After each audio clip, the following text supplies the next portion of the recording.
નમસ્કાર વિદ્યાર્થી મિત્રો, ઇલેક્ટ્રિકલ એજ્યુકેશન ચેનલમાં આપનું હાર્દિક સ્વાગત છે. આજે આપણે વાત કરીશું એસી ડીસી સિસ્ટમ વિશે અને electrical symbol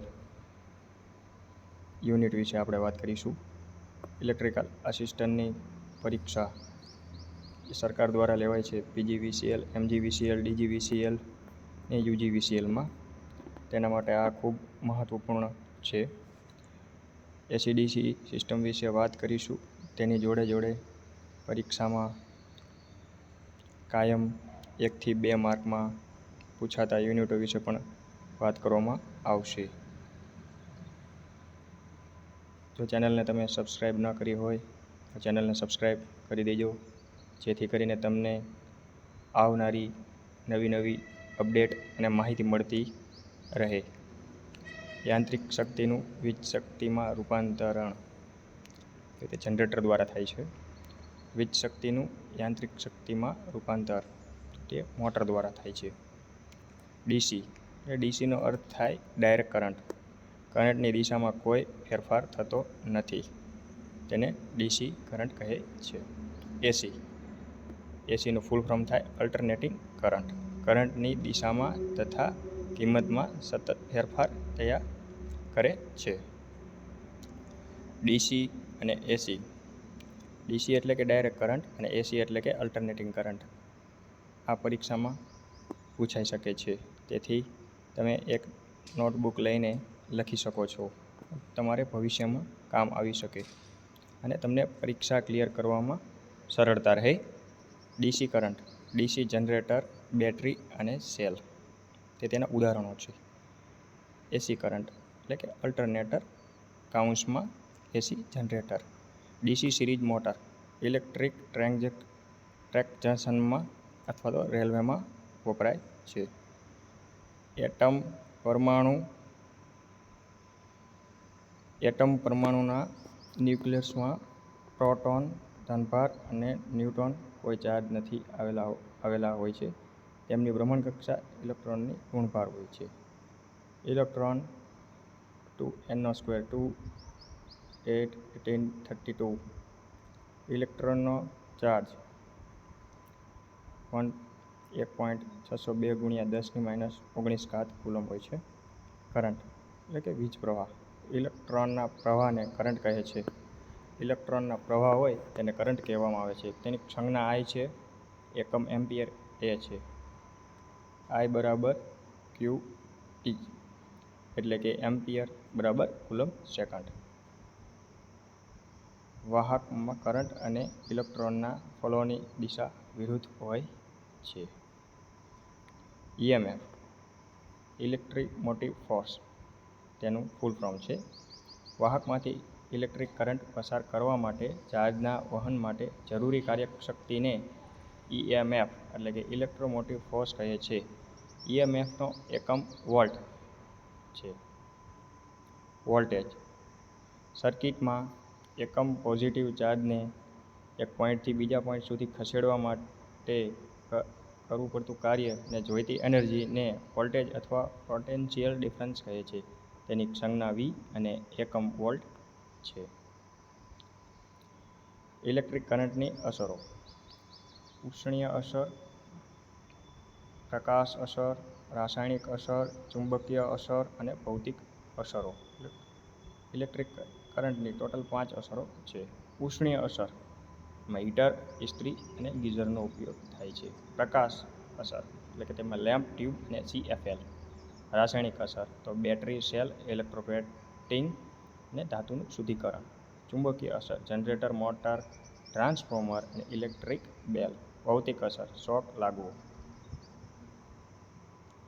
wire gauge 36 gauge સુધી માપી શકાય છે. વાયર ગેજમાં તે ગેજ પ્રમાણે તારનું વ્યાસનું માપ mm દર્શાવવામાં આવે છે. ટેસ્ટર, રજિસ્ટર, નિયોન લેમ્પ અને સ્પ્રિંગ હોય છે. ટેસ્ટરની અંદર તે હોય છે. સોલ્ડરિંગ ધાતુ અથવા અલગ ધાતુઓના તારને અથવા પાતળા પતરાઓને અથવા વાયરને સાથે જોડવાની પ્રક્રિયાને સોલ્ડરિંગ કહેવામાં આવે છે.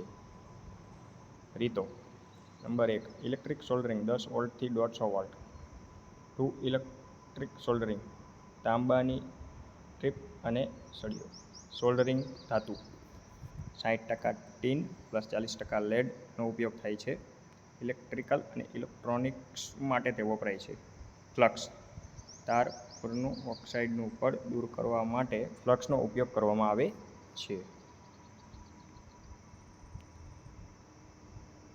એસી સિસ્ટમ અને ડીસી સિસ્ટમ નો તફાવત આમાં આપવામાં આવેલો છે. અલ્ટરનેટર દ્વારા ઉચ્ચ વોલ્ટેજ સીધા જ જનરેટ કરી શકાય છે. દાખલા તરીકે 15 kVનો ફાયદો. ડીસી સિસ્ટમમાં 1 નંબરમાં જોઈશું હવે. ડીસીમાં બે કોમ્પ્યુટર સેગમેન્ટ વચ્ચે અમુક હદથી વધારે વોલ્ટેજ રાખી શકાતો નથી, માટે ઉચ્ચ વોલ્ટેજ જનરેટ કરી શકાતો નથી. નંબર 2, અલ્ટરનેટર ઉચ્ચ સ્પીડ પર ચલાવી શકાય છે. ડીસી સિસ્ટમમાં ડીસી જનરેટર ઉચ્ચ સ્પીડ ઉપર ચલાવી શકવામાં મુશ્કેલી પડે છે.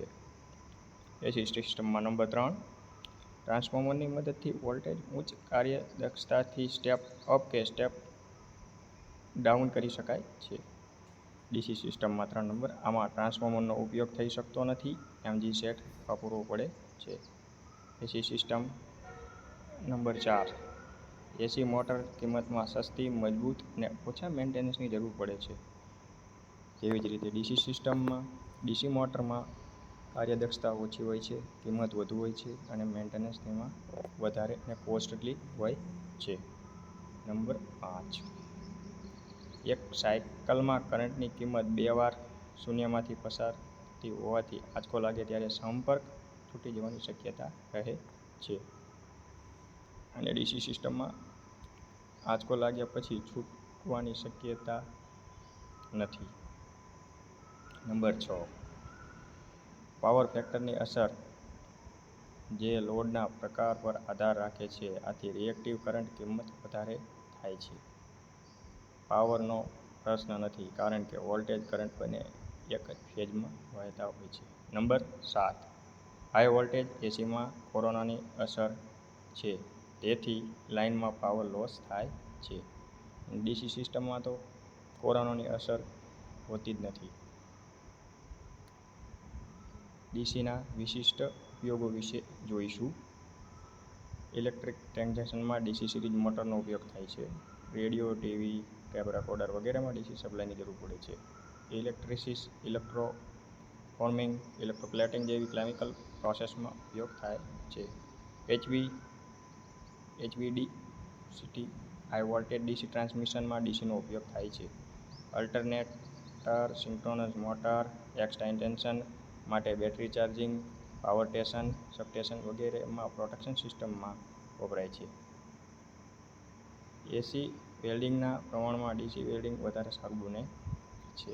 સ્પીડ કંટ્રોલ બંને દિશામાં કરવા માટે ડીસી મોટરનો ઉપયોગ થાય છે. એસઆઈ પદ્ધતિના મૂળભૂત એકમો જોઈશું. નંબર 1, લંબાઈ (L), તેનો એકમ છે મીટર. નંબર 2, માસ, તેનો એકમ છે કિલોગ્રામ એટલે કે કેજી. નંબર 3, સમય, ટી તેની સંજ્ઞા છે, તેનો એકમ છે સેકન્ડ. નંબર 4, ઇલેક્ટ્રિક કરંટ, તેનો એકમ છે એમ્પિયર. નંબર 5, ટેમ્પરેચર, તો તેનો એકમ છે કેલ્વિન. નંબર 6, પદાર્થનો જથ્થો, તો તેનો એકમ છે મોલ. નંબર 7, લ્યુમિનસ ઇન્ટેન્સિટી, તેનો એકમ છે કેન્ડેલા. હવે આપણે આગળ જોઈશું. આ બધા એકમો આપવામાં આવેલા છે, જે ઇલેક્ટ્રિકલ આસિસ્ટન્ટની પરીક્ષામાં ઘણી વખત પૂછાતા હોય છે, તે આપણે આજ ચર્ચા કરીશું.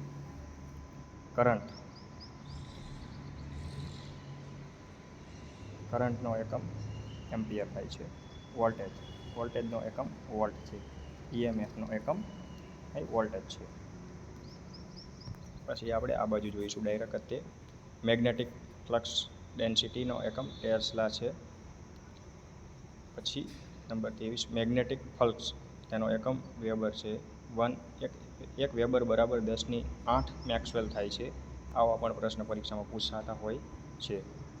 નંબર 24 ઇન્ડક્શનનો એકમ હેનરી. આ ઘણી વખત પરીક્ષામાં પૂછાઈ ગયેલો પ્રશ્ન છે. પોટેન્શિયલ ડિફરન્સ પીડી, તેનો એકમ વોલ્ટ છે. અવરોધકતા એટલે કે રેઝિસ્ટિવિટી, તો તેનો એકમ ઓહમ મીટર છે. ઇલેક્ટ્રિક ચાર્જ, તો તેનો એકમ કુલમ્બ છે. બરાબર. પછી અવરોધકતા એટલે કે રેઝિસ્ટિવિટી, તેનો એકમ ઓહમ મીટર છે. કૌંસમાં તેને વિશિષ્ટ અવરોધ પણ કહેવામાં આવે છે. સમય, તો સમયનો એકમ તો સેકન્ડ થતો હોય છે, તે તો બધા લોકોને ખબર હોય છે, પણ અવરોધનો એકમ ઓહમ થાય છે. લંબાઈ, તો લંબાઈનો એકમ મીટર છે. કન્ડક્ટન્સનો એકમ સિમેન્સ અથવા તો મેહો થાય છે. આ પણ પ્રશ્ન ઘણી વખત પરીક્ષામાં પૂછાઈ ગયેલો છે. માસનો એકમ કિગ્રા થાય છે. ઇમ્પિડન્સનો એકમ ઓહમ થાય છે. ટેમ્પરેચર, તો ટેમ્પરેચરનો એકમ કેલ્વિન થાય છે. ઇન્ડક્ટિવ રિએક્ટન્સનો એકમ પણ ઓહમ થાય છે. લ્યુમિનન્સ ઇન્ટેન્સિટી, કેન્ડેલા અથવા તો કેન્ડેલા પાવર, તે તેનો એકમ છે. કેપેસિટિવ રિએક્ટન્સ, તો તેનો એકમ ઓહમ છે. પદાર્થનો જથ્થો, તેનો એકમ મોલ. લ્યુમિનેશન, તેનો એકમ લક્સ અથવા ફૂટ કેન્ડલ છે. કદનો એકમ થાય છે ઘન મીટર. કંડક્ટિવિટી, તેનો એકમ સિમેન્સ મીટર છે. આવર્તનકાળનો એકમ સેકન્ડ થાય છે. એનર્જીનો એકમ વોટ સેકન્ડ kWh થાય છે. આવૃત્તિનો એકમ હર્ટ્ઝ થાય છે. આ પણ પરીક્ષામાં ઘણી વખત પૂછાઈ ગયેલો પ્રશ્ન છે. બેટરીની ક્ષમતાનો એકમ Ah થાય છે. બળનો એકમ ન્યૂટન થાય છે. તે આપણે 10મા ધોરણની વિજ્ઞાનમાં પણ ભણવામાં આવતું હતું. પાવર ફેક્ટર, તો પાવર ફેક્ટર હોય તેનો એકમ નથી. પાવર ફેક્ટરનો એકમ હોતો નથી. ટોર્કનો એકમ થાય છે ન્યૂટન મીટર. કેપેસિટરનો એકમ થાય છે ફેરાડે. પાવર ફેક્ટરનો એકમ રહ્યો એ પાવર ફેક્ટરનો કોઈ એકમ હોતો જ નથી. ઘણી વખત પરીક્ષામાં પાવર ફેક્ટરનો એકમ પૂછે અને ઉપર 3 ઓપ્શન આપી દે અને ચોથા ઓપ્શનમાં લખે કે ઉપરોક્ત પૈકી એક પણ નહીં. તેનો જવાબ ઉપરોક્ત પૈકી એક પણ નહીં આવે, કેમકે પાવર ફેક્ટરનો કોઈ દિવસ એકમ હોતો નથી. પરીક્ષામાં વિદ્યાર્થીઓને ગૂંચવવા માટે આવા પ્રશ્ન થોડાક જટિલ મૂકવામાં આવતા હોય છે. કાર્યનો એકમ જૂલ. અલ્ટરનેટરનું રેટિંગ, તો અલ્ટરનેટરનું રેટિંગ રહ્યું એ kVAમાં આવે છે.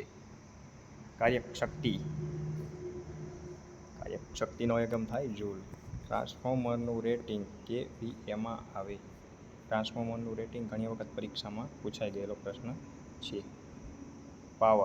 પાવરનો એકમ થાય વોટ. MCBનું રેટિંગ, તો એમ્પિયરમાં આવે છે. પરમિટિવિટી, તો તેનું એકમ થાય ફેરાડ પ્રતિ મીટર. એક એંગસ્ટ્રોમ 10⁻⁷ mm થાય છે. mmF, એમ્પિયર ટર્ન AT, તેનો એકમ છે. પ્લેન એંગલ, તો તેનો એકમ રેડિયન છે. સોલિડ એંગલ, તો તેનો એકમ સ્ટેરાડિયન છે. લ્યુમિનન્સ ફ્લક્સ, તો તેનો એકમ લ્યુમેન્સ છે. જો તમને આમાં મજા આવતી હોય તો ચેનલને સબસ્ક્રાઈબ કરી દેજો, જેથી કરીને આવનારી અપડેટ તમને મળી રહે. ચેનલને સબસ્ક્રાઈબ જરૂર કરજો અને બીજા વિદ્યાર્થીઓ લગી આ માહિતીને શેર કરજો, તેથી કોઈક જરૂરિયાતમંદ વિદ્યાર્થી આ વિડીયોનો લાભ લઈ શકે અને તે પરીક્ષા આસાનથી પાસ કરી શકે અને તેનું તે ભવિષ્ય બનાવી શકે. અને ચેનલને શેર કરજો, સબસ્ક્રાઈબ કરજો, જેથી વધુમાં વધુ વિદ્યાર્થીઓ આ વિડીયોનો લાભ લઈ શકે. અને હું આજે બનાવું છું, આ મહેનત કરું છું, તે સાર્થક જાય. મને સાંભળવા બદલ આપ સૌનો ખૂબ ખૂબ આભાર. Thank you very much.